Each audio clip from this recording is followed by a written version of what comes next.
नमस्कार मित्रों, आज मैं आप सबों को श्री राम और श्री कृष्ण के विषय में बताने जा रहा हूँ कि श्री राम को मर्यादा पुरुषोत्तम भगवान राम क्यों कहते हैं तथा श्री कृष्ण जी को हम योगी राज श्री कृष्ण भगवान क्यों कहते हैं। तो राम जी को हम मर्यादा पुरुषोत्तम इसलिए कहते हैं कि राम जी ने कभी भी मर्यादा के विरुद्ध कोई काम नहीं किया। मर्यादित रूप में सबके साथ अपना वचन निभाया, चाहे वह माँ हो, पिता हो, पत्नी हो, भाई हो, यहाँ तक कि प्रजा हो, किसी को भी वो कोई दुख या कष्ट नहीं पहुँचाए। सभी के साथ मर्यादित रूप में अपना वचन निभाए, इसलिए उन्हें मर्यादा पुरुषोत्तम कहते हैं। श्री कृष्ण जी को हम योगी राज इसलिए कहते हैं क्योंकि श्री कृष्ण जी ने योग और अपनी पूरी इंद्रियों पर काबू पा लिया था।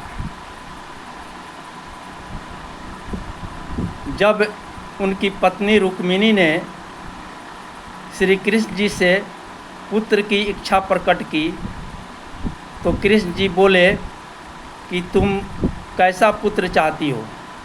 तो रुक्मिणी बोली कि मैं आपके जैसा ही तेजस्वी एवं यशस्वी पुत्र चाहती हूँ।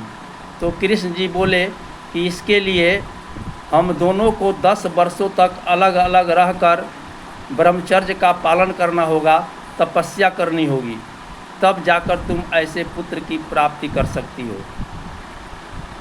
और कृष्ण और रुक्मिणी दोनों 10 वर्षों तक अलग अलग पहाड़ की कंदराओं में रहकर तपस्या की, तब जाकर प्रद्युम्न जैसे यशस्वी एवं तेजस्वी पुत्र की प्राप्ति हुई। अब राम जी और कृष्ण जी को भगवान क्यों कहते हैं? तो भगवान हम उसे कहते हैं जिसमें 5 गुण हो: धैर्य, ऐश्वर्य, शौर्य, वीर और पराक्रम। ये 5 चीज़ें जिस मनुष्य में हो वो भगवान के योग होता है। और कृष्ण और राम जी दोनों में ये 5 गुण मौजूद थे, इसलिए राम जी को मर्यादा पुरुषोत्तम भगवान रामचंद्र कहते हैं, क्योंकि वे पुरुषों में उत्तम थे और मर्यादित थे और भगवान के 5 गुण उसमें विद्यमान थे, इसलिए उन्हें मर्यादा पुरुषोत्तम भगवान राम कहते हैं। और कृष्ण जी को भी हम योगी राज श्री कृष्ण भगवान कहते हैं। लेकिन कुछ भ्रष्ट और निर्लज लोग हैं जो हमारे राम और कृष्ण पर भी सवाल उठाते हैं, उन्हें बदनाम करते हैं।